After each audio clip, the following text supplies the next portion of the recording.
Bismillahirrahmanirrahim. Assalamualaikum warahmatullahi wabarakatuh. Alhamdulillahi ala ihsani wa syukru lahu ala taufiqihi wa amtinani. Wa asyhadu an la ilaha illallah wahdahu la syarika lahu ta'ziman li sya'ni. Wa asyhadu anna Muhammadan abduhu wa rasuluhu da'ila ridwani. Allahumma salli alaihi wa ala alihi wa ashabihi wa ikhwani. Hadirin dan hadirat yang dirahmati Allah Subhanahu wa taala, pada kesempatan yang berbahagia ini kita akan bahas tentang sehari bersama Rasulullah SAW, apa saja kegiatan Nabi secara global keseharian, ya. Dan kita tahu Allah Subhanahu wa taala berfirman, "Laqad kana lakum fi Rasulillahi uswatun hasanah liman kana yarjullaha wal yawmal akhir wa dzakarallaha katsira." Kata Allah Subhanahu wa taala, sungguh pada diri Nabi sallallahu alaihi wasallam ada teladan yang hasanah, yaitu yang baik, maksudnya teladan yang terbaik. Karenanya ini konsekuensi dari Nabi dijadikan sebagai teladan. Karena dia dijadikan teladan oleh Allah Subhanahu wa taala, maka harusnya dia yang terbaik, dan kenyataannya demikian. Rasulullah SAW adalah teladan terbaik dalam segala hal. Dalam segala hal. Kemudian kata Allah, liman kana yarjullaha wal yawmal akhir. Teladan yang terbaik bagi siapa? Bagi orang yang berharap bertemu Allah di surga kelak dan berharap mendapatkan surga pada hari kiamat kelak. Wa dzakarallaha katsiran, banyak mengingat Allah. Orang yang fokus ingin meneladani Nabi adalah orang yang ingin bertemu dengan Allah dan berharap mendapatkan surga. Adapun orang yang tidak memikirkan akhirat, maka keteladanan Nabi hanyalah sebagai wawasan numpang lewat, tidak dia fokuskan. Makanya Allah mengatakan, laqad kana fi Rasulillahi uswatun hasanah liman kana yarju Allah wal yawmal akhir. Sungguh pada Nabi sallallahu alaihi wasallam ada teladan terbaik bagi orang yang berharap bertemu Allah dan hari akhirat. Konsekuensi orang yang memikirkan akhirat, maka dia berusaha untuk meneladani Nabi sallallahu alaihi wasallam.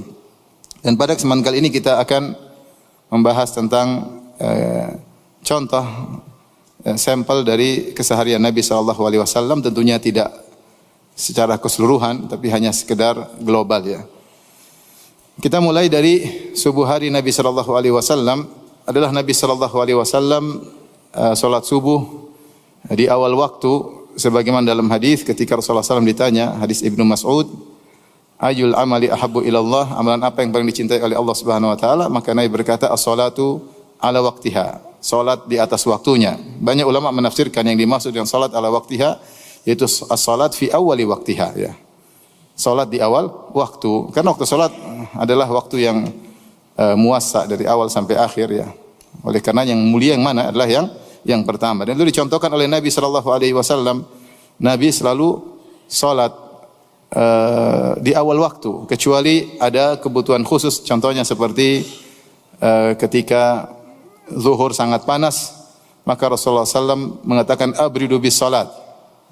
Seperti di Hijaz yang kondisi sangat panas, maka Rasulullah SAW suruh untuk salat zuhurnya ditunda menjelang asar, karena kalau di awal waktu sangat panas, kemaslahatan khusyuk lebih utama, oleh karenanya ditunda. Demikian juga Isya, Rasulullah SAW ingin ditunda, tapi Rasulullah SAW melihat kondisi jamaah, idza ra'ahum mujtama'u ajjal wa idza ra'ahum abta'u akhar. Kalau Rasulullah lihat para sahabat sudah kumpul, Rasulullah segera salat Isya. Kalau Rasulullah melihat mereka lambat, Rasulullah tunda. Tapi secara umum salat-salat yang lain Rasulullah SAW salat di awal waktu. Makanya salat subuh disebutkan Rasulullah SAW selesai salat subuh bi ghalas, yaitu ketika remang-remang, ya. Fayan sarifu nisaul mu'minat, maka para wanita pergi meninggalkan masjid. La yu'rafna minal ghalas, mereka tidak dikenal, ya, karena masih remang-remang. Ini selesai salat subuh. Demikian juga dalam riwayat yang lain, hina ya'rifu ahaduna jalisahu. Rasulullah SAW selesai salat subuh ketika seorang baru mengenal teman sebelahnya, ya. Artinya masih gelap, artinya orang ketiga, orang di sampingnya lagi dia tidak kenal. Dan kita tahu bahwasanya Rasulullah SAW salat subuh dengan bacaan yang panjang. Berarti Rasulullah SAW salat di awal waktu, ya. Kemudian kebiasaan Nabi SAW setelah salat subuh, beliau duduk di musallanya, yaitu di tempat beliau salat, berzikir kepada Allah Subhanahu wa taala sampai terbit matahari. Dalam hadis Jabir bin Samurah radhiyallahu taala anhu, fa idza tala'at qama. Kalau Rasulullah SAW setelah matahari terbit, maka beliau meninggalkan masjid. Beliau meninggalkan masjid. Tidak disebutkan dalam hadis Rasulullah SAW salat duha di masjid. Tidak disebut dalam hadis Rasulullah SAW salat duha di masjid. Karena sang perawi ketika bertanya kepada Jabir bin Samurah, "Akunta tujalisun Nabi sallallahu alaihi wasallam? Apakah kau sering duduk bersama Nabi?" Kata Jabir bin Samurah radhiyallahu anhu, "Na'am katsiran." Saya sering duduk bersama Nabi sallallahu alaihi wasallam. Nabi itu kebiasaannya kalau habis salat subuh beliau berzikir di tempatnya ya sampai terbit matahari. Fa idza tala'at qama. Kalau matahari terbit maka beliau pergi. Bahkan beliau sebutkan wa kanu yatahaddatsun wa ya'khuduna fi amril jahiliyah. Sementara para sahabat juga ada yang di masjid dan mereka ngobrol di masjid dan Rasulullah membiarkan. Ya, Rasulullah berzikir, mereka ngobrol, Rasulullah biarkan, boleh aja. Bahkan terkadang mereka ngobrol tentang masa jahiliyah dahulu, fayathakun, sehingga mereka tertawa. Ingat nostalgia zaman dahulu ya, tentang masa lalu di zaman jahiliyah membuat mereka tertawa. Mungkin mereka dulu nyembah berhala kayak hal yang aneh-aneh yang membuat mereka tertawa. Fayatabassam, adapun Rasulullah SAW melihat mereka, Rasulullah SAW tersenyum. Rasulullah tersenyum. Taib, maka ini adalah kebiasaan Nabi sallallahu alaihi wasallam. Makanya kita menghidupkan sunnah ini sunnah mulai ditinggalkan ya karena berbagai macam alasan, sibuklah apalah ya. Tapi kalau kita di Madinah masih banyak orang seperti itu ya. Mereka pagi mereka duduk di masjid sampai terbit matahari ya, sampai terbit matahari ya. Kalau ada uzur ya mungkin karena kerjaan ya, yang lebih wajib ya silahkan. Tapi kalau kita kosong enggak ada kegiatan, hendaknya kita hidupkan sunnah ini sampai berzikir sampai terbit matahari ya. Ya, ada kawan, dia kebablasan. Dia istrinya datang sama saya sama dia juga ya. Ustaz, suami saya ini kalau di masjid sampai lama. Jadi bukan cuma sampai terbit matahari, sampai jam 9. Saya bilang, "Pak, kenapa sampai jam 9?" Dia senyum-senyum aja. Terus saya jalan, dia bilang, "Kalau saya pulang diomelin, mending saya sampai jam 9." Nah, ini ada hal meninggalkan kumudorotan. Jadi ya jangan kelamaan juga, istri rindu, pengen ngobrol ya. Taib, Rasulullah SAW, zahirnya beliau kalau mau salat duha di rumah. Sebenarnya datang dalam hadis Aisyah radhiyallahu taala anha, kana yusalliha 4 rakaat atau yazid. Rasulullah SAW salat, kata Aisyah, kana Rasulullah SAW yusalli dhuha 4 wa yazidu masya Allah. Rasulullah SAW salat duha 4 rakaat dan beliau menambah sesuai dengan keinginan Nabi SAW. Ini di rumah Aisyah melihat. Oleh karena di sini pembahasan tentang hukum salat syuruk. Hukum salat syuruk. Kita tahu syuruk adalah awal dari duha. Intinya kalau seorang menjalankan sunnah Nabi, dia duduk di masjid dari habis salat subuh, kemudian dia berzikir sampai terbit matahari. Setelah itu dia menunggu waktu syuruk 15 menit setelahnya. Kemudian dia salat duha di masjid, boleh atau tidak? Boleh ya, boleh. Kemudian khilaf di kalangan para ulama, apakah pahalanya seperti haji dan umrah hadisnya sahih atau tidak? Khilaf di kalangan para ulama. Sebagian ulama mendhaifkan, sebagian ulama menghasankan seperti Syekh Al-Albani rahimahullah, Syekh bin Baz rahimahullah, Syekh Ibnu Utsaimin rahimahullah, apalagi terkait dengan fadhil amal, mereka tidak ketat dalam hadis-hadis seperti ini dan amalannya boleh. Amalan tersebut habis salat berzikir sampai terbit matahari kemudian salat duha di masjid boleh. Ya. Tetapi apakah itu kebiasaan Nabi? Zahirnya enggak. Sampai apakah Nabi salat duha selalu, itu pun khilaf di kalangan para ulama ya. Ibnu Qayyim mentafsir dalam kitabnya Zadul Ma'ad, beliau mengatakan tidak demikian. Karena Rasulullah SAW perbanyak salat di malam hari sehingga beliau tidak ditangkap selalu rutin salat duha. Karena beliau tidak diperhatikan salat duha karena beliau senantiasa salat malam. Ketika beliau tidak salat malam baru diriwayatkan Rasulullah SAW mengqadha salat malamnya 12 rakaat di waktu apa? Duha ya. Jika orang sudah salat malam lama banyak ya boleh dia tidak salat duha atau sesekali salat duha. Tapi intinya amal ini habis salat subuh berzikir sampai terbit matahari, ini sunnah Nabi sallallahu alaihi wasallam. Setelahnya mau salat duha di masjid, mau di rumah, silahkan ya, silahkan, yang penting salat. Apalagi dalam hadis Allah mengatakan ibnu Adam salatlah 4 rakaat di awal hari, akfika akhiran nahar, maka aku akan berikan kecukupan di akhir hari. Siapa yang salat duha 4 rakaat, mudah-mudahan dimudahkan urusannya sampai akhir hari. Ini kebiasaan Nabi sallallahu alaihi wasallam. Kemudian beliau salat duha 4 rakaat, kata Aisyah, wa yazidu masya Allah. Kemudian beliau tambah sesuai dengan yang Allah takdirkan baginya. Hadis riwayat Muslim.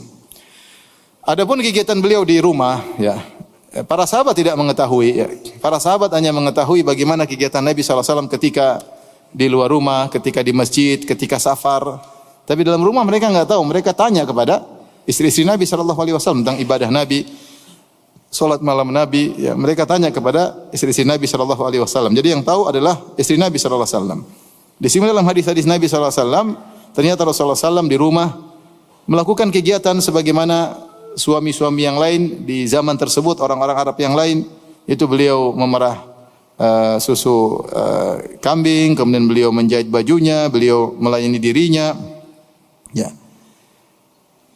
Aisyah ditanya radhiyallahu taala anha, Ummul Mukminin, maka Rasulullah sallallahu ya'malu fi baitihi. Apa sih yang dikerjakan Nabi sallallahu alaihi wasallam di rumahnya? Faqalat kana basharan minal bashar yafli thawbahu wa yahlubu syatahu wa yakhdumu nafsahu. Beliau adalah manusia sebagaimana yang lain, ya. Maksudnya Aisyah ingin menyatakan beliau sebagaimana yang lain, beliau tawadhu, beliau tidak menempatkan diri sebagai raja sebagaimana raja-raja yang lain yang dilayani dalam segala hal, tidak. Beliau tawadhu, bahkan di puncak ketawadhuan. Bahkan beliau di rumah beliau membantu istrinya kerja sendiri, ngurusin dirinya sendiri. Aisyah berkata, makanya Aisyah buka dengan kana basyaran minal basyar, dia seperti lelaki yang lain. Ya, tidak men-style dirinya seakan-akan raja yang harus dilayani dalam segala hal. Duduk manis, kemudian kaos kaki dibuka, ya, kemudian gigi disikat. Enggak, beliau kerja sebagaimana yang lainnya, ya. Kemudian beliau menjahit bajunya, memerah susu kambingnya, ya. Kemudian melayani dirinya. Dalam riwayat yang lain, Aisyah berkata, kana yakhitu thawbahu, beliau menjahit bajunya. Wa yakhsifu na'lahu, dan beliau menjahit sendalnya. Itu sendal dari kulit ditempel, digabung, kemudian dijahit. Jadi agak tebal. Rasulullah kerjakan, ya, namanya yakhsifu na'lahu. Wa ya'malu ma ya'malu rijal fi buyutim. Sebagaimana suami-suami yang lain, para lelaki kerjakan di rumah mereka. Dalam riwayat yang lain, kata Al-Aswad, sa'altu Aisyata ma kana Nabi sallallahu alaihi wasallam yasna'u fi baitihi. Aku bertanya kepada Aisyah, apa yang dikerjakan oleh Nabi di rumahnya? Qalat, Aisyah berkata, kana yakunu fi mihnati ahlihi. Rasulullah sallallahu membantu istrinya. Mihnati ahli fi khidmati ahlihi. Rasulullah membantu istrinya. Fa idza hadaratis salatu kharaja ila salat. Kalau tiba waktu salat, beliau langsung pergi menuju salat. Ini perhatian bagi kita para suami, bahwasanya memang benar para wanita, ya, dianjurkan untuk berkhidmat kepada suami, ya, dan itu kebiasaan para sahabiyat, ya. Seperti diriwayatkan dari Fatimah radhiyallahu taala anha, bagaimana beliau membantu Ali radhiyallahu taala anhu, ya. Kerjaan dilakukan oleh Fatimah datang dalam riwayat-riwayat dalam Fathul Bari disebutkan, ya, kata Ali radhiyallahu anhu, kanat indi Fatimatu bintu Nabi sallallahu alaihi wasallam, ya. Istri saya Fatimah, putri Nabi sallallahu alaihi wasallam. Fajarrat birraha hatta atharat biyadiha. Dia menggiling alat raha, itu alat penggiling gandum, batu gede 2 didorong, ini berat, ya. Sampai beri pengaruh kepada tangannya. Sampai disebut dalam hadis ishtakat Fatimatu majla yadiha. Yaitu Fatimah mengeluh tentang tangannya mengalami majal. Majal itu 2 sifatnya, taqti yaitu kayak pecah-pecah, kemudian ghilaf yaitu jadi ngapal. Itu tidak layak bagi tangan perempuan karena megang batu kemudian giling batu. Fatimah putri Nabi sallallahu alaihi wasallam, ini kerjaan pertama. Yang kedua, kata Ali bin Abi Thalib, wastaqat bil qirbah hatta atharat fi unuqiha. Fatimah ngambil air dari sumur pakai timba, ya, sampai lehernya sakit, ya. Wa qammatil bait hatta gatabarrat thiyabuha. Yang kerjaan ketiga, dia sapu rumah sampai bajunya penuh dengan debu. Yang keempat, wa khabazat hatta tughayyira wajhaha, sampai wajahnya berubah karena bikin adonan kemudian taruh di tanur tempat bakar roti, lama-lama kan berubah, ada api panas merubah wajahnya. Subhanallah. Fatimah kerja keras. Putri Nabi sallallahu alaihi wasallam, paling bungsu, biasanya bungsu paling disayang enggak? Paling disayang. Makanya Fatimah radhiyallahu anha kemudian datang ke Aisyah mendengar ada budak-budak tawanan datang diberikan kepada ayahnya Rasulullah SAW, maka dia minta kesempatan untuk diberikan bantuan dari ayahnya dijadikan pembantu ya. Dan alasannya kuat. Suaminya miskin Ali bin Abi Thalib radhiyallahu taala. Maka kemudian minta kepada Nabi, ternyata Nabi tidak ada. Setelah pulang kemudian Aisyah lapor kepada Nabi sallallahu alaihi wasallam, ternyata Nabi tidak kasih pembantu kepada Fatimah, bahkan Nabi mengajarkan Fatimah dan Ali untuk berzikir kepada Allah Subhanahu wa taala sebelum tidur agar kuat. Subhanallah 33 kali, alhamdulillah 33 kali, Allahu akbar 33 kali, 34 kali. Disebut dalam riwayat Rasulullah berkata, "Bagaimana saya berikan membantu kepada Fatimah sementara fuqara usuffah, orang-orang yang miskin yang tinggal di Sufah kelaparan. Mending ini budak saya jual, hasilnya saya berikan kepada mereka." Rasulullah SAW mengajarkan kepada putrinya untuk hidup zuhud dengan bersabar ya. Bahkan dia berkata Rasulullah dengan kalimat yang indah, hendaknya dihafal oleh para wanita. Kata Rasulullah, "Isbiri ya Fatimah, sabarlah wahai Fatimah. Inna khairan nisa allati nafa'at ahlaha." Sebaik-baik wanita adalah yang bermanfaat bagi keluarganya. Sebaik wanita adalah yang paling bermanfaat bagi keluarganya, yang bantu keluarganya. Ya. Oleh karena seorang wanita ketika kerja di rumah, ngurus anak, bersihkan rumah, ya, dia merasa ini adalah pekerjaan terbaik. Rasulullah mengatakan khairun nisa, sebaik-baik wanita itu membantu keluarganya, membantu keluarga. Ini contoh Fatimah radhiyallahu taala anha. Kemudian juga dalam contoh yang lain ya, seperti Asma binti Abi Bakar ya, ketika dinikahi oleh Zubair bin Awam. Zubair bin Awam sangat miskin ya. Bahkan Asma berkata, "Tazawwajani Zubair wa ma lahu fil ardi min malin wala mamlukin wala syai'." Ya. Ketika Zubair menikahiku dia tidak punya apa-apa, tidak punya harta, tidak punya tanah, tidak punya budak, tidak punya sesuatu kecuali kudanya. Ghairu farasihi, kecuali ada kudanya. Fa kuntu a'lifu farasahu wa akfihi mu'natahu wa asusuhu adukun nawa linadhihi wa alifuhu wa astaqil ma wa akhrizul gharbahu wa ajinu lahum, dan seterusnya. Beliau berkata, maka saya bantu Zubair, saya yang kasih makan kudanya dan saya yang mengurusi kudanya. Wa asusuhu, yaitu saya urusin, saya kasih makan, saya kasih minum, saya latihkan, namanya siyasatu al-faras. Adukun nawa, aku tumbuk biji-bijian yang dibuang orang supaya jadi lunak untuk dimakan oleh hewan, sampai dia yang bikin menjahit untuk bikin ember ya. Jadi kerjaan ya. Bahkan beliau berkata ya, wa kuntu anqulun nawa min ardi Zubair allati aqta'aha Rasulullah sallallahu alaihi wasallam ala ra'si wa hiya ala thulutsai farsakh. Bahkan saya ngangkat nawa di tempat, kemudian saya jalan kaki dari tanahnya Zubair sekitar 2/3 farsakh, itu sekitar 4 kiloan saya angkat ya. Ini bagaimana Asma membantu Zubair. Kata para ulama ketika menjelaskan hadis seperti ini, kata mereka para sahabat dulu sibuk, mereka berjihad, mereka berdakwah, sehingga pekerjaan rumah mereka tidak sempat untuk ngurusin. Dan istri-istri mereka mengerti bahwasanya suami mereka lagi sibuk, ada kemaslahatan yang besar, sehingga mereka yang ngurusin pekerjaan rumah. Maksud saya para wanita ya bekerja di rumah dan para laki berusaha membantu sebisa mungkin. Ya, sebagaimana Nabi sallallahu alaihi wasallam beliau membantu istrinya, karena fi mihnati ahlihi. Beliau membantu istrinya ya. Artinya apa? Beliau bantu ngurusin rumah ya, sampai merasin susu kambing, sampai jahit baju, sampai jahit sendal ya.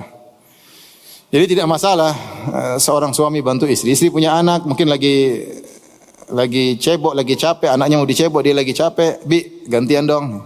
Siap, ganti. Sekali-sekali enggak apa-apa, jangan terus-terusan, sekali-sekali. Kata istrinya, "Abi pintar juga ya nyebok anak ya, terusin, Masya Allah." Enggak gitu kali, ya sekali oke lah. Jangan terus-terusan, jadi nanti suami jadi tukang cebok anak, enggak benar ya. Sekali-sekali nyuciin piring, oke lah, jangan terus-terusan ya. Ya kita lihat istri kita capek, maka kita bantu. Kita tawadhu terhadap istri sebagaimana Nabi SAW tawadhu terhadap apa? Istrinya. Ya. Mau bilang Aisyah kerjaannya apa sih? Enggak ada anak. Artinya Aisyah bisa ngerjain semua, bisa enggak sebenarnya? Bisa, enggak ada anak. Kalau Aisyah susu bisa aja Rasulullah begitu ya. Tapi Rasulullah enggak begitu. Apalagi istri kita yang ada anak, yang urus anak, tentu uzurnya lebih besar. Ini Aisyah yang enggak punya anak saja, Rasulullah yang jahit baju, jahit sendal, kemudian merah susu ya. Aisyah tentu kerjaan yang lain ya. Itu pun Rasulullah tetap bantu. Mungkin tanpa diminta Aisyah, Rasulullah SAW ikut membantu kerjaan istrinya, cari pahala dengan husnul isyrah, dengan bagaimana bergaul yang baik terhadap istri. Maka ikhwan, enggak apa kerja sama istri, bantu istri masak ya. Bantu istri masak itu bagian nyicipnya. Baik, kita lanjutkan. Adapun masalah makanan, Rasulullah SAW tidak pernah mencela makanan sebagaimana ma'ruf dalam hadis-hadis ya. Kata Abu Hurairah radhiyallahu taala anhu, "Ma'aban Nabi sallallahu alaihi wasallam ta'aman qat." Rasulullah SAW tidak pernah mencela makanan. In ishtahahu akalahu wa illa tarakahu. Rawahul Bukhari. Rasulullah SAW tidak pernah mencela makanan. Kalau dia suka dia makan, kalau enggak dia tinggalkan. Mencela makanan disebut oleh para syurahul hadis, maksudnya tidak mengatakan terlalu asin, terlalu kecut, ya, kurang garam lah. Beliau suka makan, enggak suka diam. Beliau tidak pernah komentar. Sebagian ulama mengomentari karena Nabi SAW tidak begitu perhatian sama makanan. Beliau bukan hobinya kuliner, tidak seperti kita. Kuliner ini. Rasulullah makan ada, makan enggak ya.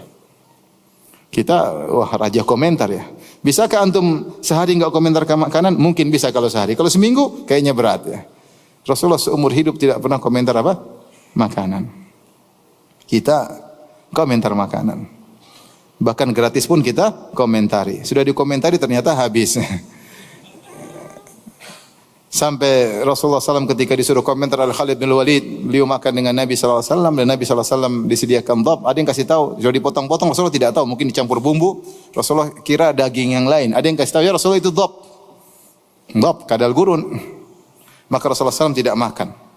Khalid makan dengan lahap. Ketika melihat Rasulullah tidak makan, Khalid bertanya, minta Nabi komentar. Rasulullah, saya lihat engkau tidak makan. Aharamun hu, apakah ini haram? Sekarang disuruh komentar. Rasulullah komentarnya indah, dia mengatakan tidak haram. Walakin ya, lam yakun bi ardi qaumi. Ini makanan seperti ini tidak ada di kampungku. Fa ajiduni a'afuhu. Aku mendapat diriku tidak bisa biasa makan. Komentar indah, ini tidak biasa makan. Antum kalau dikasih tempe, ini tidak ada di kampungku. Tidak biasa makan. Biasa makan apa? Kalau orang bule bilang gitu. Kalau kita, ini makanan kita sehari-hari. Jadi tidak, Rasulullah bilang, masa saya dikasih kadal sih? Enggak sih. Ustadz kok dikasih kadal? Enggak. Rasulullah enggak. Kadal gurun ya. Ini kadal tapi keren, kadal gurun itu. Rasulullah SAW tidak komentar dan itu suatu keajaiban akhlak Nabi SAW. Jadi beliau bukan orang yang sibuk dengan makanan. Ada beliau makan enggak ya sudah, enggak suka ya sudah. Bahkan sering di rumah beliau tidak ada makanan. Ya. Dan Aisyah radhiyallahu anha berkata, "In kunna lanaral hilal, thumma al-hilal, thumma al-hilal, thalathata ahillatin fi syahrain, wa ma uqidat fi buyuti azwajin Nabi sallallahu alaihi wasallam nar." Kami melihat hilal muncul, kemudian hilal muncul, berarti sudah masuk bulan kedua. Hilal muncul, selesai 3 hilal, 2 bulan selesai. Dan tidak ada api yang dinyalakan di rumah istri-istri Nabi. Istri Nabi 9 enggak ada api dinyalain selama 2 bulan. Kalau enggak ada api yang dinyalain berarti enggak ada teh panas, enggak ada kohwah ya. Berarti enggak ada apa lagi? Udah enggak ada yang bisa dimasak, enggak ada yang dimasak. Enggak ada yang digoreng, enggak ada dimasak. Gorengan enggak ada, minuman enggak ada. Enggak ada api dinyalain, terus mau diapain? Dan itu semua istrinya 9. Maka ditanya Zubair, Urwah bin Zubair, "Ma ta'amukum ya ummah?" Kalau gitu apa yang kalian makan? Kata Aisyah radhiyallahu taala anha, "Al-aswadan, at-tamr wal ma." Kami hanya makan korma dan air. Bayangkan 2 bulan cuma korma dan air. Illa annahu qad kana li Rasulullah sallallahu alaihi wasallam jiranun min al-ansar kanat lahum mana'ih. Wa kanu yamnahuna Rasulullah sallallahu alaihi wasallam min albanihim fayasqina. Tetapi Rasulullah SAW punya tetangga dari orang-orang Ansar yang meminjamkan hewan. Manihah itu hewan, entah onta, entah kambing dipinjamkan untuk diperasusnya dikembalikan. Ini salah satu bentuk memberi bantuan kepada tetangga. Ya, kambing dikasih, suruh merah, nanti kambingnya dikembalikan. Onta dikasih, dimerah. Jadi Rasulullah SAW 2 bulan cuma makan korma, air putih sama susu. Terkadang. Oleh karenanya, ibu-ibu bersyukur ya, alhamdulillah. Tidak ada hari yang lewat kecuali kompor nyala. Kecuali kompor apa? Nyala. Berarti ada yang hangat yang kita makan, ada panas yang kita makan, ada gorengan yang kita makan, ya, ada rebusan yang kita makan. Ini mereka adalah manusia terbaik, manusia terbaik. Oleh karena kita harus tahu bahwasanya harta bukanlah ukuran. Allah berikan harta kepada siapa saja, bukan berarti kalau seorang miskin berarti dia tidak dicintai oleh Allah. Atau sebaliknya, ya, bisa jadi orang kaya dicintai oleh Allah, bisa jadi orang miskin dicintai oleh Allah. Tapi Nabi SAW beliau memilih hidup zuhud. Bahkan di antara mukjizat Nabi disebut oleh sebagian ulama yaitu komitmen dalam zuhud, konsisten. Rasulullah SAW tidak pernah senang-senang berfoya-foya sehari pun enggak pernah. Beliau komitmen tentang zuhud. Ini menunjukkan beliau seorang nabi. Kalau seandainya beliau bukan nabi, mungkin beliau sekali-sekali senang, hura-hura. Beliau seumur hidup enggak pernah hura-hura. Padahal harta banyak, kemenangan cukup banyak beliau dapatkan. Kambing, onta, harta, emas, perak, beliau bagi-bagi. Komitmen zuhud seumur hidup. Itu Nabi SAW. Makanya ketika disebutkan suatu hari istri-istrinya minta dalam tanda kutip tambahan uang dapur, disebut ada yang mengatakan karena ketika itu Rasulullah mendapatkan ghanimah perang, para sahabat mulai memberikan pemberian kepada istri-istri mereka. Maka istri-istri Nabi kemudian minta diberi tambahan sebagaimana wanita-wanita yang lain. Maka Rasulullah SAW waktu itu memboikot mereka sampai akhirnya turunlah ayatut takhyir, ayat pilihan. Rasulullah suruh milih, mau hidup dengan Nabi harus zuhud. Allah katakan, ya ayuhan nabi, qul li azwajika in kuntunna turidul hayatad dunya wa zinataha fata'alaina umatti'kunna wa usarrihkunna sarahan jamila. Wahai Nabi, katakanlah kepada istri-istrimu, 9 orang, bilang sama mereka semua. Kalau kalian menghendaki kehidupan dunia dan perhiasannya, kemarilah umatti'kunna, saya akan berikan kepada kalian pemberian. Wa usarrihkunna sarahan jamila, kita cerai baik-baik. Kalau ingin dunia saya kasih, tapi harus pisah, enggak bisa sama saya. Wa in kuntunna turinallaha wa rasulahu wad daral akhirah, tapi kalau kalian ingin Allah dan Rasulnya dan hari akhirat, fa innallaha adda lil muhsinati minkunna ajran azima, maka Allah siapkan ganjaran yang besar di akhirat. Rasulullah bicara tentang akhirat. Dunia cuma sebentar. Ya, dunia cuma sebentar. Akhirnya istri Nabi pilih untuk hidup sederhana bersama Nabi sallallahu alaihi wasallam. Ya nisa'an Nabi, ya. May ya'ti minkunna bi fahishatin bayyinatin, ya. Yudha'af lahal 'adzabu dhi'fain wa kana dzalika 'ala Allah yasira. Siapa di antara kalian melakukan maksiat akan diberi azab double dan itu mudah bagi Allah. Wa may yaqnut minkunna lillahi wa rasuli wa ta'mal salihan nu'tiha ajraha marratain wa a'tadna laha ajran karima. Adapun jika kalian ternyata taat kepada Allah, kunut, sabar beribadah demi Allah dan Rasulnya dan beramal saleh, maka Allah siapkan bagi kalian ganjaran yang besar. Jadi Nabi mengajak istri-istrinya untuk memilih hidup sederhana, Oleh karenanya lihat bagaimana Nabi sallallahu alaihi wasallam sering puasa gara-gara tidak ada sarapan. Rasulullah SAW bertanya, hal indakum ta'am, ada makanan enggak? Kata istrinya enggak ada. Kata Nabi sallallahu alaihi wasallam, idzan fa ana shaim, kalau gitu saya puasa. Dalam riwayat yang lain Rasulullah tanya, ada makanan enggak? Kata istrinya enggak ada. Kata Rasulullah SAW, faqad asbahtu shaiman, laqad asbahtu shaiman, sudah puasa dari pagi. Rasulullah biasa. Sampai Al-Bukhari rahimahullah dalam sahihnya menyebutkan ada sekitar 6 atau 8 sahabat kebiasaan mereka seperti Nabi. Kalau tanya kepada istrinya, ada makanan enggak? Kata istrinya enggak. Kata mereka, kalau gitu saya berpuasa. Sungguh bahagia istri kalau punya suami seperti ini. Mami ada makanan enggak? Enggak ada. Kalau gitu papi puasa. Masya Allah, papi. Besok lagi, mami ada makanan enggak? Sarapan? Enggak ada. Kalau gitu papi puasa. Masya Allah. Hari ketiga masih sabar. Mami ada makan enggak? Kalau gitu papi puasa. Hari keempat, mami ada makan enggak? Enggak ada papi. Mami ngapain aja mami? Luar biasa. Hidup mereka bukan untuk kuliner ya, kalau kita perhatikannya. Tidak seperti kita atau sebagian kita ya. Lihat ketika ada tamu datang menemui Nabi sallallahu alaihi wasallam, Nabi suruh cek, coba tanya istri-istriku, ada enggak makanan untuk jamu tamu ini? Dicek istri pertama sampai istri 9, semuanya menjawab dengan jawaban yang sama, walladzi ba'atsaka bil haqq ma indana illa ma. Sampaikan kepada suami kami, demi Allah yang mengutus engkau dengan kebenaran, tidak ada di rumah kecuali cuma air putih, gimana mau jamu tamu? Ini Rasulullah adil. Ternyata 9 istrinya semua tidak punya makanan. Satu tidak punya makanan, semuanya tidak punya makanan. Ya. Adil Rasulullah SAW. Maka Rasulullah itu adilnya luar biasa. Sampai kebersamaan, sampai nafkah, adil Rasulullah SAW. Buktinya semua tidak punya makanan. Subhanallah. Beginilah kehidupan Rasulullah SAW. Makanya ibu-ibu Masya Allah bersyukur ya. Pulang ke rumah masih ada singkong, masih ada beras, alhamdulillah. Buka lemari masih ada Indomie, Masya Allah, alhamdulillah. ATM suami juga ibu yang pegang, alhamdulillah. Terus apa lagi mau ngomel-ngomel? Udah bersyukur pada Allah Subhanahu wa, tinggal ibadah. Lihat Rasulullah SAW rumahnya sederhana. Sampai mau sholat aja enggak ada space. Sampai Rasulullah SAW kalau mau sholat harus sentuh kaki Aisyah radhiyallahu anha supaya ditekuk supaya ada space untuk sujud. Kita rumah besar, space untuk sholat di mana-mana. Cuma yang sholat siapa itu masalahnya. Di dapur kita aja bisa buat sholat besar dapurnya. Kamar mandi kalau boleh besar juga. Artinya subhanallah. Yang penting niat mau sholat. Ini dalil bahwasanya kebahagiaan bukan rumah besar. Perhatikan ini nyata real. Bahwasanya kebahagiaan tidak harus rumah besar. Kebahagiaan itu antara kita dengan Allah Subhanahu wa taala. Memang Nabi tidak bahagia, memang istri Nabi tidak. Mereka sangat bahagia dengan kesederhanaan yang ada. Tidak harus bahagia harus rumah besar, harus mobil mewah, enggak. Entah banyak orang punya rumah besar, mobil mewah tidak bahagia. Banyak sekali. Sudah lihat banyak orang kaya bunuh diri, narkoba, macam-macam.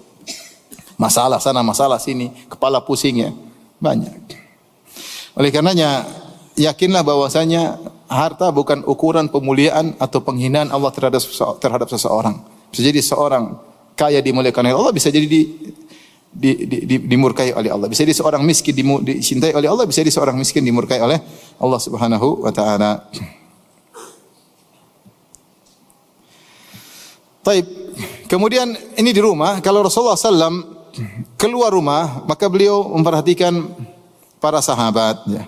Kalau beliau ingin mengumpulkan para sahabat, beliau kasih pengumuman dengan menyuruh seorang untuk berseru. Satu orang berseru, as-salatu jami'ah. As-salatu jami'ah maksudnya silakan berkumpul. Ya. Setelah ada azan, as-salatu jami'ah tidak digunakan untuk salat 5 waktu. Ya. Ya. Maka salatu jami'ah adalah seruan untuk mengumpulkan untuk perkara apapun. Ya. Karena untuk 5 waktu pakai menggunakan apa? Azan. Maka bisa jadi kalau mereka sudah berkumpul, maka Rasulullah SAW menyampaikan pesan kepada mereka. Bisa jadi Rasulullah SAW menasihati mereka, atau Rasulullah SAW ingin mengutus suatu pasukan perang, atau kirim mata-mata, atau Rasulullah SAW memberi wejangan kepada mereka, atau Rasulullah SAW mengabarkan ada syariat baru kepada mereka, cara mengumpulkan dengan ada yang teriak as-salatu jami'ah, itu cara mengumpulkan di luar waktu salat 5 waktu. Kalau salat 5 waktu azan, ya. Kalau ada perkara yang genting, caranya as-salatu jami'ah. Kemudian Rasulullah SAW juga yatafaqqadun nas, yaitu ngecek-ngecek. Kalau bahasa kita belusukan tapi bukan pencitraan ya. Jadi Rasulullah tidak bawa tim ya, enggak. Rasulullah ngecek ya. Karena Rasulullah SAW kepala negara ketika itu, dia harus ngecek. Ya, bagaimana kondisi masyarakat, bagaimana muamalah mereka. Ini dalilnya banyak disebutkan oleh para ulama. Contoh, seperti sebenarnya mengatakan kenapa Rasulullah SAW kalau salat Id lewat satu jalan pulang lewat jalan untuk mengecek, yatafaqqad, ngecek. Lewat sini pulang lewat jalan lain. Siapa tahu di tempat lain ada yang susah. Jadi Rasulullah ngecek. Kemudian juga kenapa Rasulullah SAW sering ke Kuba setiap pekan, kulla sabtin masyian aw raqiban. Rasulullah SAW keluar dari rumah pergi ke Kuba setiap pekan, ada yang setiap Sabtu, yaitu berjalan kaki atau naik kendaraan. Ada yang mengatakan untuk sholat di Masjid Kuba dan untuk mengecek masyarakat di sekitar Kuba, karena Kuba jauh dari pusat kota di Madinah. Sehingga dia ngecek setiap pekan, ada waktu ngecek para sahabat yang ada di sana. Yatafaqqad ya.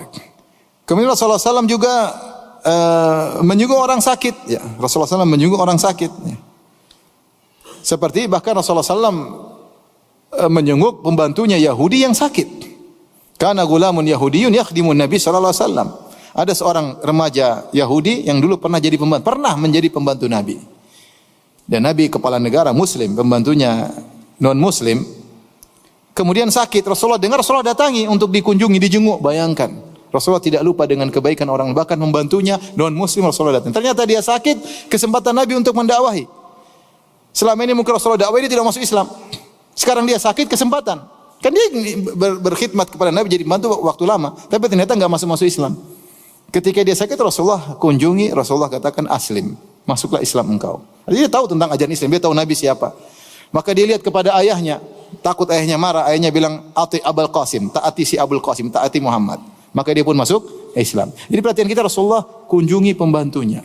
Sama Rasulullah SAW kunjungi Anas bin Malik radhiyallahu anhu. Anas bin Malik siapa? Pembantu Nabi SAW. Ibunya Ummu Sulaim mendatangkan Anas, ya Rasulullah, ada Anas yakhdumuka. Ya Rasulullah, Anas jadi pembantumu, masih kecil. Tapi Rasulullah SAW datang ke rumahnya. Ya. Sampai Rasulullah SAW juga sholat di rumah tersebut. Rasulullah SAW ngecek. Sampai ketika adiknya Anas, adik dari satu ibu lain bapak, ya, anaknya Abu Talha, masih kecil, mungkin umur 4 tahun kurang lebih, punya peliharaan burung, burungnya mati. Maka Rasulullah sempatin ngobrol sama anak kecil tersebut. Kata Rasulullah SAW, ya Aba Umair ma fa'alan Nughair. Wahai si Abu Umair. Bayangkan dia masih kecil dipanggil kunyah, ya enggak? Abu Umair, ya. Abu Umair. Ada orang sudah dia kunyah, misalnya namanya Pak Ijo, padahal kunyahnya Abu Saleh. Pak Ijo, Pak Ijo, Abu Saleh. Senang dipanggil dengan apa? Kunyah. Ini anak kecil, Rasulullah panggil dengan apa? Kunyah. Ya Aba Umair. Makanya teman-teman saya punya anak kecil masih 4 tahun dia dipanggil kunyahnya. Misalnya namanya siapa? Dipanggil ya Abu Sa'ad, ya Abu Fulan, padahal masih kecil. Katanya punya pengaruh, kalau diberi kunyah dia semakin mudah untuk memiliki kemampuan dan yang lainnya lah.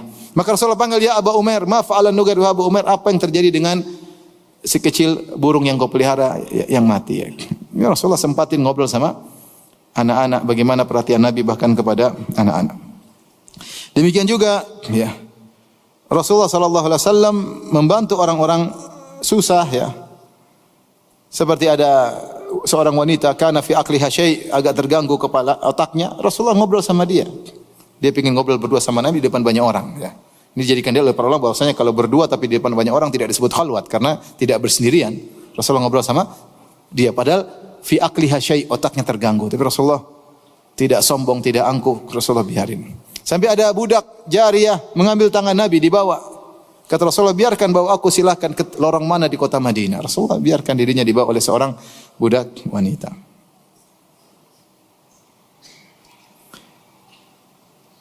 Demikian juga Rasulullah sallallahu alaihi wasallam, ya, dalam hadis menjenguk orang buta.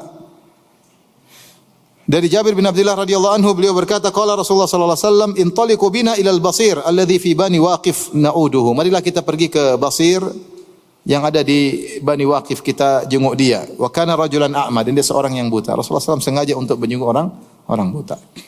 Rasulullah SAW ngecek. Demikian juga Rasulullah SAW pernah masuk masjid, Rasulullah lihat kok mana perempuan tukang wanita berkulit hitam yang suka membersihkan masjid. Kata para sahabat, mereka sudah meninggal. Alla adzantumuni, kenapa kalian tidak kasih tahu saya dia sudah meninggal? Mereka menganggap perkara remeh. Rasulullah tidak perlu tahu. Hanya seorang wanita meninggal kita kubur, selesai. Tapi Rasulullah menganggap tidak remeh. Kenapa wanita ini pengurus masjid? Maka berbahagialah orang-orang diberi amanah untuk ngurus masjid, ngurus rumah Allah. Bagaimana Rasulullah perhatian sampai wanita berkulit hitam ini yang hanya sekedar sapu-sapu masjid, Rasulullah tanyakan tentang dia. Kata Rasulullah, tunjukkan kepadaku mana kuburannya. Rasulullah SAW datang, kemudian Rasulullah SAW salatkan. Ini Rasulullah perhatian. Ya. Tapi demikian juga Rasulullah SAW dikatakan, ya, dalam hadis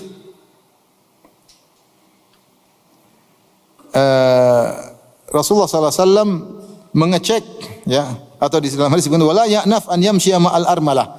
Rasulullah SAW tidak merasa sombong kalau harus menemani seorang janda, ada urusan. Rasulullah SAW temani, ada keperluannya, ya. Bahkan Rasulullah SAW memotivasi untuk perhatian terhadap anak yatim dan janda. Kata Rasulullah SAW, as-sa'i 'alal armalah wal aitam awal yatim kal mujahid fi sabilillah. Siapa yang berusaha ngurusin janda atau ngurusin anak yatim seperti orang berjihad di jalan Allah Subhanahu wa taala. Ini perlu perhatian, janda suaminya enggak ada, apalagi ada anak-anaknya, anak yatim bapaknya enggak ada. Rasulullah tidak sombong untuk mengurusi mereka, ya. Beliau ngurusin mereka. Tapi di antaranya Rasulullah SAW juga mengecek tentang muamalah. Beliau pergi ke pasar, ngecek kondisi pasar. Abu Hurairah radhiyallahu anhu berkata, anna Rasulullah SAW marra ala subrati ta'amin. Rasulullah SAW melewati ada tumpukan makanan di pasar. Fa adkhala yadahu fiha. Rasulullah SAW masukkan tangannya dalam makanan tersebut. Fanalat asabi'uhu balalan. Tiba-tiba jarinya mendapati ada basah dalam makanan tersebut. Rasulullah bertanya, ma hadza ya sahibat ta'am, wahai penjual makanan, ini apa kok ada basah di dalam makanan? Yaitu makanan agak rusak. Qala asabathu as-sama, ya Rasulullah, kena hujan. Rasulullah kemudian menjelaskan, afala ja'altahu fawqa ta'am kay yarahu nas, kenapa kau tidak taruh bagian luar agar orang tahu, orang lihat.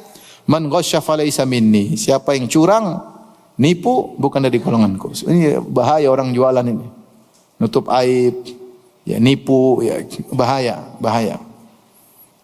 Kata Rasulullah SAW, man ghasya falaysa minni, siapa yang curang bukan dari golonganku. Ini ancaman, ya. Menjual barang seakan bagus ternyata tidak bagus, menjual servis, jual servis jasa kelihatannya bagus ternyata enggak benar, ya. Tadi saya baru ketemu orang Ustaz, ada yang jual travel, katanya jual umrah setara. Hotel ini setara, padahal setaranya beda jauh ya. Cuma setara sama-sama di Mekah. Subhanallah, zalim seperti ini. Ini enggak benar, ini penipuan. Menipu, yang ditipu tamu-tamu Allah ya. Dia untung, ujungnya nanti dia binasa. Gimana melakukan penipuan terhadap tamu Allah di tanah haram? Ini saya ingatkan kepada para pemilik travel. Pemilik travel itu jual jasa. Kalau dia tidak sesuai berarti dia nipu. Seperti jual barang, kalau barang tidak sesuai orang marah enggak? Orang marah, jasa tidak sesuai orang marah. Yang ditipu tamu-tamu Allah. Tipuannya terjadi di tanah haram. Ngeri. Makanya saya bilang travel itu usaha surga dan neraka, hati-hati. Ngeri ya. Ya.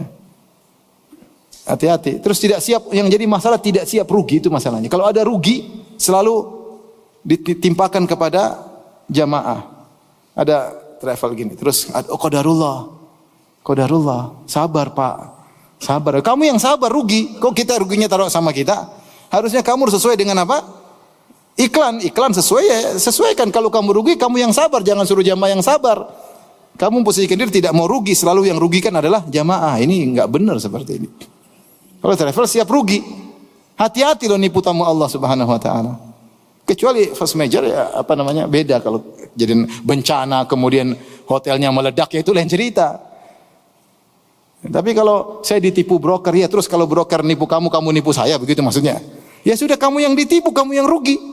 Kenapa harus kita yang dirugikan? Jamaah. Nanti pakai dalil sabar, qadarullah. Lah kamu yang qadarullah, kenapa kita yang qadarullah? Ngeri loh, maksud saya hati-hati. Saya cuma ini aja curhat, maksudnya banyak yang curhat sama saya. Hati-hati, hati-hati. Untung semua sedikit, sebentar lagi habis, kemudian ujung-ujungnya hisab. Ngeri. Banyaklah ceritanya, cuma itu aja sekedar contoh. Jadi hati-hati, kata Rasulullah SAW, kenapa kau tidak letakkan di luar? Maka semua hal yang mempengaruhi harga harus tercantum. Mempengaruhi harga naik atau turun harus tercantum. Dalam iklan, dalam hal yang mempengaruhi harga harus tercantum. Jangan disembunyikan ya. Taib. Kemudian Abdullah bin Abi Aufa berkata, karena Rasulullah SAW yukthiru dzikr. Rasulullah SAW suka berzikir. Wa yuqillul lagwa, dan beliau mempersedikit lagwa. Ini ada khilaf di kalangan para, maksudnya yuqillul lagwa, mempersedikit lagu. Ada yang mengatakan maksudnya Rasulullah SAW bercanda tapi tidak banyak. Yani yuqallil minal muda'abah. Rasulullah SAW bercanda tidak banyak. Beliau bercanda tapi tidak banyak. Ya. Dan candaan Nabi semuanya benar. Sebagaimana kita ketahui Rasulullah SAW pernah bercanda. Ada seorang anak rajulan istahmalahu, ada seorang minta untuk dikasih tunggangan untuk jihad, maka Rasulullah SAW berkata, inna hamiluka ala waladin naqa, kami akan kasih kau tunggangan anak onta. Kata dia, wa madza asna bi waladin naqa, terus anak onta gimana ya Rasulullah mau jihad? Kata Rasulullah, wa hal talidu al ibala illa nuk, bukankah semua onta besar pasti di anak onta? Enggak ada onta besar tidak dilahirkan. Jadi Rasulullah bercanda. Maksudnya onta besar juga, ini juga anak apa? Anak onta. Ya, ini candaan Nabi tapi benar.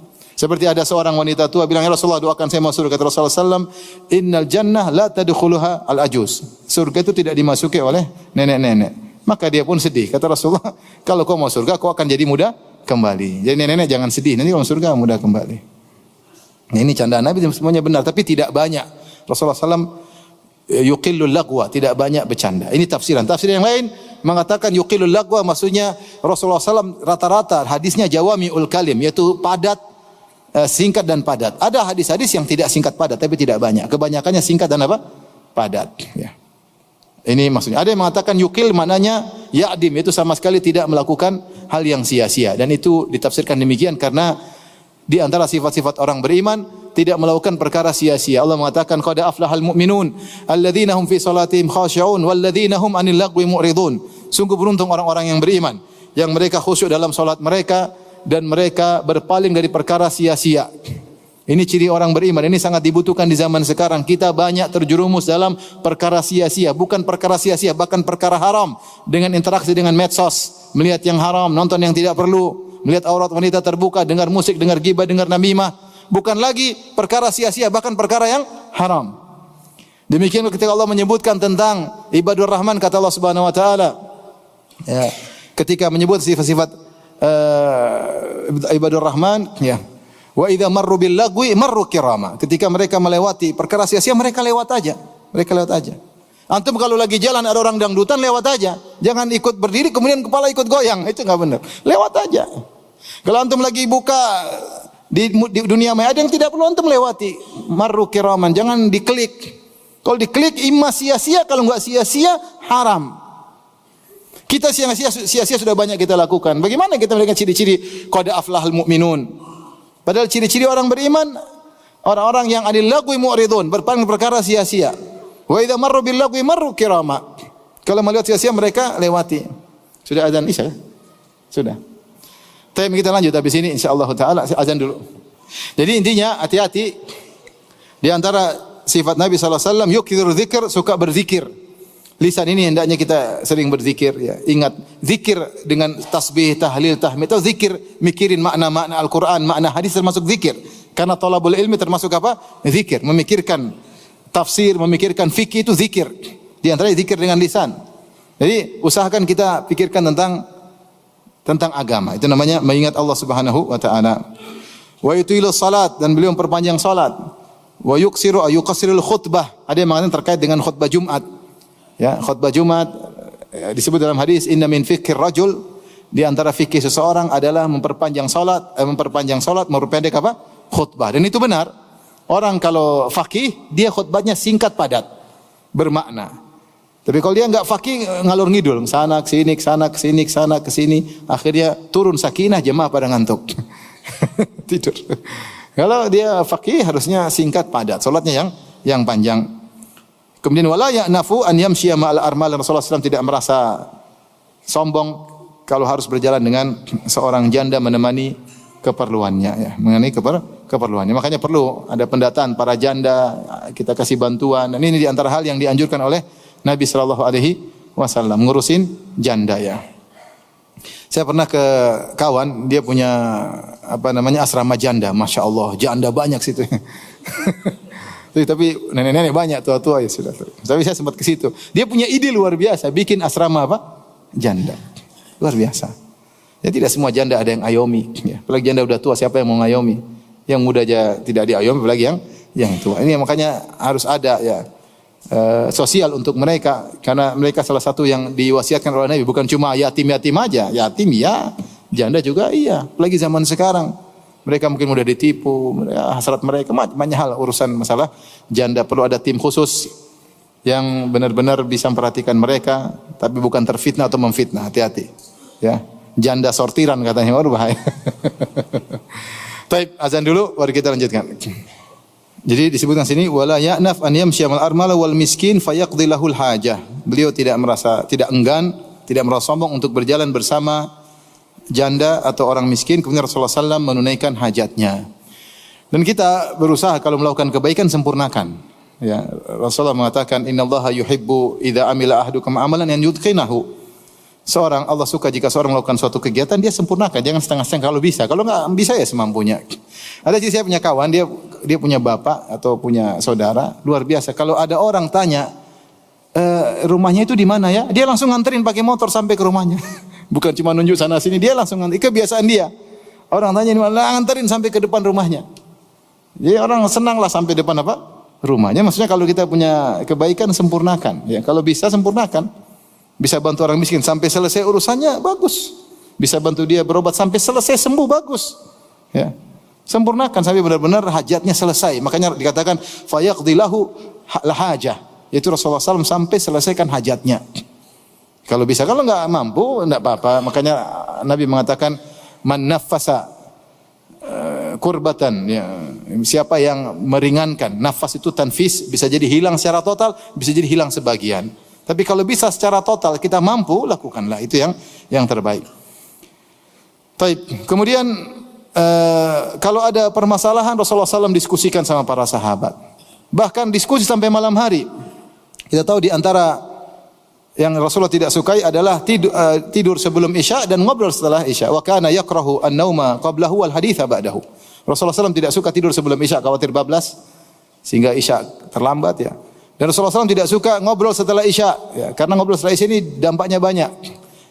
waktunya panjang, lupa diri, kemudian akhirnya begadang, akhirnya sholat malam lewat, sholat subuh terlambat. Kecuali ada yang maslahat. Di antara maslahat yang memperbolehkan pembicaraan di malam hari adalah ilmu. Setelah Isya pembicaraan ilmu enggak ada masalah. Para ulama sering begadang, diskusi di antara mereka di malam hari. Sampai disebutkan ada sebagian muridnya Imam Malik mendatangi Imam Malik menjelang subuh. Subhanallah, diskusi Imam Malik menjelang apa? Subuh. Ya, karena mereka ma'ruf, mereka begadang untuk menuntut apa? Ilmu, ya. Makanya Imam Syafi'i mengatakan, "Wa man talabal ula sahiral layali." Siapa yang ingin mencapai yang tinggi dia begadang, ya. Taib. Atau karena untuk urusan kaum mukminin. Seperti Nabi ngobrol dengan Abu Bakar, kata Umar bin Khattab radhiyallahu anhu, "Kana Rasulullah sallallahu alaihi wasallam yasmuru inda Abi Bakar lailah." Ya. Kadzalika fil amr min amril muslimin wa ana ma'ahu. Rasulullah sallallahu ngobrol sama Abu Bakar semalam, ya, semalaman ngobrol. Dan terkadang dalam urusan kaum muslimin dan aku bersamanya. Ini ngobrol urusan kaum muslimin kalau memang harus rapat setelah Isya urusan kaum muslimin enggak ada masalah, semuanya berpahala. Di antara obrolan yang juga dianjurkan meskipun sudah Isya adalah ngobrol sama istri. Kata Ibnu Abbas, "Bitu inda khalati Maimunah fatahaddatsa Nabi sallallahu alaihi wasallam ahli sa'atan tsumma raqada." Aku tidur rumah bibiku Maimunah, aku dengar Nabi ngobrol sama istrinya beberapa waktu kemudian apa? Tidur. Jadi seorang berusaha sisihkan waktu ngobrol sama istri. Karena ngobrol istri dapat pahala. Ingat ya, tapi semuanya harus niatkan karena Allah. Jadi sabar dengar curhatan istri, dengar celotehan istri, dengar sabar karena berpahala. Rasulullah juga melakukannya mendengar obrolan istri. Dia menunggu kita datang, ya, kita sibuk datang kemudian sibuk ngantuk tidur. Kasihan dia nunggu padahal ingin apa? Curhat. Kalau kita enggak dengar curhat, dia curhat sama orang bahaya. Nah, makanya kita dengarin. Ini sebentar enggak lama-lama ya. 5 menit ya, 10 menit. Nah, tidur. Baik. Kita bacakan kesimpulan Ibnu Katsir. Ibnu Katsir berkata tentang akhlak Nabi di siang hari sampai malam. Beliau berkata, "Wa kana min akhlaqihi sallallahu alaihi wasallam," dalam tafsirnya, "annahu jamilul isyrah." Rasulullah SAW adalah orang yang mempergauli istrinya dengan indah ya. Rasulullah SAW mempergauli istri dengan indah dan istri lebih utama untuk dipergauli dengan indah daripada orang lain. Istri lebih utama untuk kita candain, istri lebih utama untuk kita atraktir, istri lebih utama untuk belikan hadiah, istri lebih utama untuk kita maafkan, untuk kita sabarin istri daripada yang lain. Jasa dia banyak sama kita. Maka seorang sabar mencari ganjaran di sisi Allah Subhanahu wa taala. Rasulullah SAW jamilul isyrah. Rasulullah SAW indah dalam bergaul bersama istrinya. Daimul bisyr, senantiasa tersenyum. Ya. Yudaibu ahlahu, kata Ibnu Katsir mencandai istrinya. Wa yatalattafu bihim, dan Rasulullah SAW lembut dengan mereka ya. Harusnya kita begitu. Keluar macan, di rumah kelinci, lembut dipegang. Jangan di rumah macan, keluar apa? Kelinci. Ya, di luar. Kita harus lembut sama istri, di luar garang-garang dikit oke lah, tapi di rumah jangan terbalik. Di luar pengecut, di rumah garang. Ya. Wa yusi'um nafaqatahu. Kalau beliau ada kelebihan, beliau kasih lapang pemberian kepada istri-istrinya tentu dengan aturan. Wa yudhahiku nisa'ahu, dan beliau membuat istrinya tertawa dan beliau juga tertawa kepada istrinya. Ini sifat-sifat Nabi sallallahu alaihi wasallam. Paham? Yang selanjutnya ini antum enggak paham, dengar baik-baik. Wa yajtami'u nisa'uhu kulla lailatin fi baiti allati yabitu indaha Rasulullah sallallahu alaihi wasallam. Istri-istrinya ngumpul, ini antum susah paham nih. Istri-istrinya ngumpul di rumah istri yang jatah nginapnya. Jadi ngumpul bareng, terkadang makan bareng ya. Fayakulu ma'ahunna al-asya fi ba'dil ahyan. Terkadang makan malam bareng. Rasulullah kumpul dengan 9 istrinya makan malam bareng. Ini cuma wawasan ya, wawasan. Wawasan. Kemudian habis itu yang lain pulang, kemudian dia tinggal bersama istri yang jatah nginapnya. Subhanallah sallallahu alaihi wasallam, luar biasa ya. Tsumma tansarifu kullu wahidatin ila manziliha. Kemudian masing-masing balik. Rasulullah sallam adil seadil-adilnya Rasulullah sallam.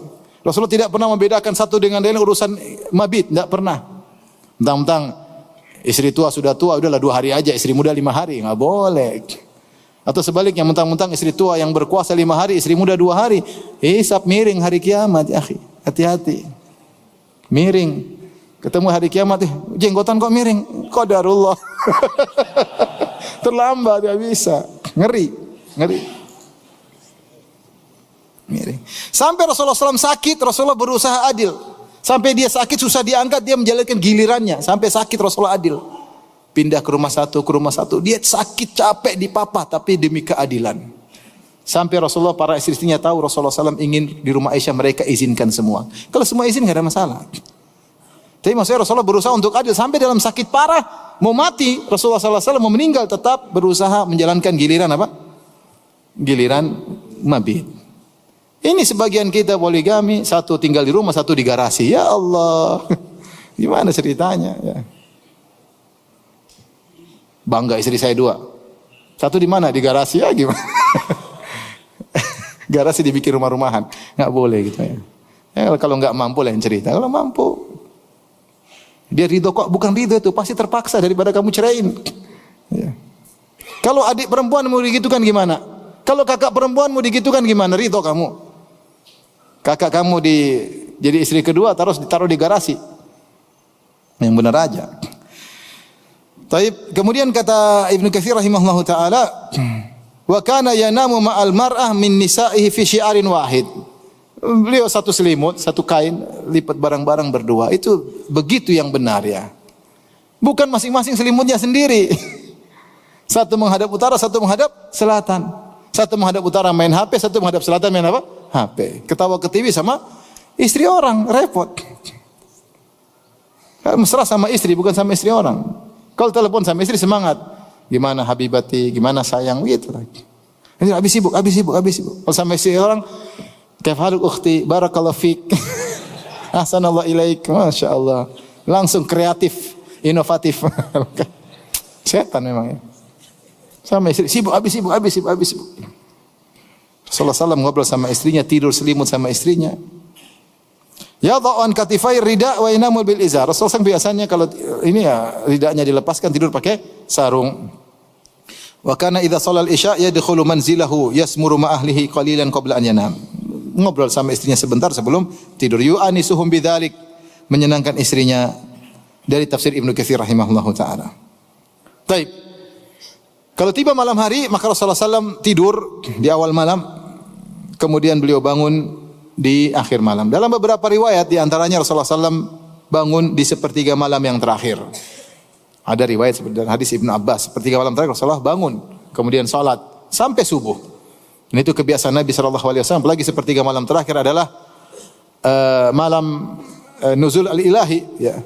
Allah turun ke langit dunia dan Allah mencari hamba-hambanya. Hal min da'in fa'astajiba lahu, adakah yang berdoa akan aku kabulkan? Hal min sa'ilin fa'utiya su'lah, ada yang minta akan aku kabulkan? Hal min mustaghfirin fa'aghfirullah, apakah ada yang mohon ampun akan aku ampuni? Ini sepertiga malam.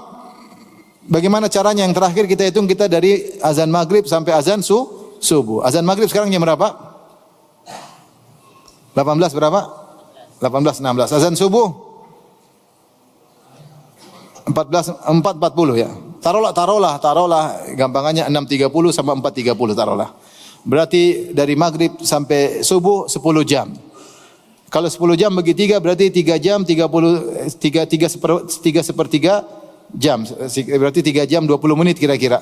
3 jam 20 menit. Kalau 3 jam 20 menit, iya 3 jam 20 menit kita tarik dari setengah 4 berarti kan dari setengah 5 berarti setengah 4, setengah 3, setengah 2. Tambah lagi 20 menit mundur, ya kira-kira 1 jam lewat 15 menit. Jam 1 lewat 15 menit atau setengah 2 lah.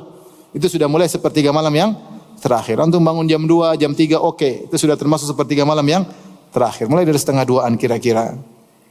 Dalam riwayat yang lain, Rasulullah SAW terkadang bangun dicicil sampai 3 kali. Beliau bangun, terjaga, beliau salat malam 2 rakaat, kemudian beliau tidur lagi. Terbangun lagi malam hari, beliau salat lagi 2 rakaat, kemudian tidur lagi. Kemudian bangun lagi, jadi enggak ada masalah. Kadang dicicil, kadang langsung sekaligus, bebas. Yang penting ada salat. Yang penting jangan satu malam kita enggak salat sama sekali. Berusaha meskipun 2 rakaat. Sebelum kita bertemu dengan Allah Subhanahu wa taala, ada modal. Sebaik-baik modal salat malam, berkhalwat dengan Allah Subhanahu wa taala. Makanya para ulama menamakan surat Al-Muzammil dengan Zadud Da'iyah. Ya ayyuhal muzammil qumil laila illa qalila, wahai orang yang bersihut, bangkitlah engkau, salat malamlah engkau. Ini bekal untuk setiap kita. Di depan kita di siang hari banyak permasalahan. Kalau kita punya bekal, kita dekat dengan Allah di malam hari, insyaallah kita tegar menghadapi berbagai macam permasalahan.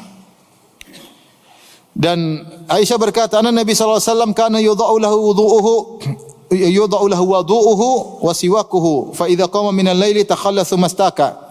Rasulullah SAW sudah persiapan, beliau ditaruh airnya, ada siwaknya. Jadi beliau sudah siap memang salat malam. Jadi maksudnya malam hari itu sudah di planning untuk salat malam. Makanya disiapkan air wudu, disiapkan segala, begitu bangun sudah siap.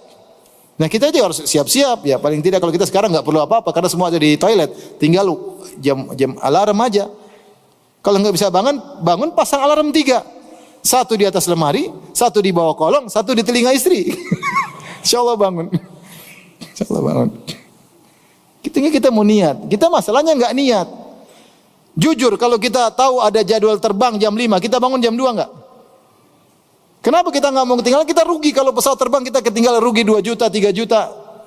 Tapi kenapa kita tidak bangun selamat? Kita tidak merasa rugi. Itu masalahnya. Kalau pesawat di Cengkareng jam 5, kita bangun jam berapa? Jam 2 bangun. Mau tidak mau harus bangun daripada ketinggalan pesawat. Tapi kalau sholat lewat. Ya semoga Allah ampuni kita semua. Taib.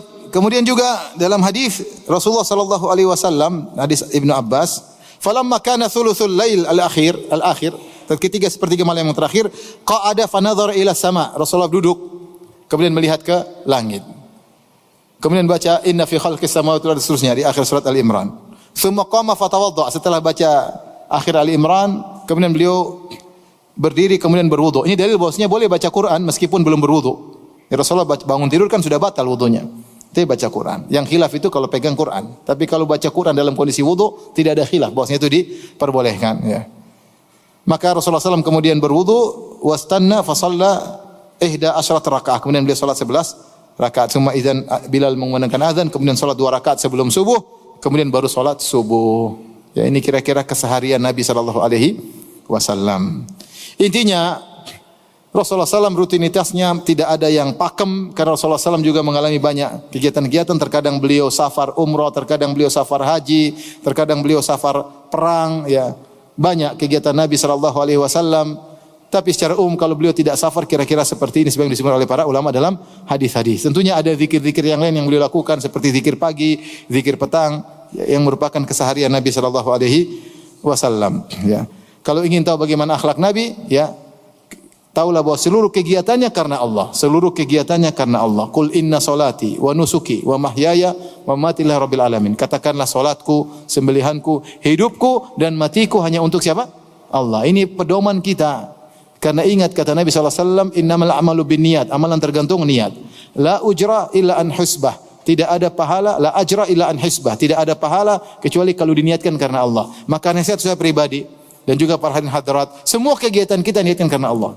Ngurus istri, ngurus anak, bayar listrik karena Allah Subhanahu wa taala, nenangin istri, ngobrol sama anak-anak, meluk anak-anak, semuanya karena Allah. Olahraga karena Allah Subhanahu wa taala. Sehingga semuanya berpahala karena inna salati wa nusuki wa mamati lillahi rabbil alamin. La syarikalah. Yang ingin tahu bagaimana akhlak Nabi tinggal baca Al-Qur'an. Kana khuluquhul Qur'an, akhlak Nabi Al-Qur'an. Semua ayat tentang perintah-perintah Allah semuanya dikerjakan oleh Nabi sallallahu alaihi wasallam. Demikian wallahu taala alam bis-shawab. Demikian wabillahi taufiq wal hidayah. Assalamualaikum warahmatullahi wabarakatuh.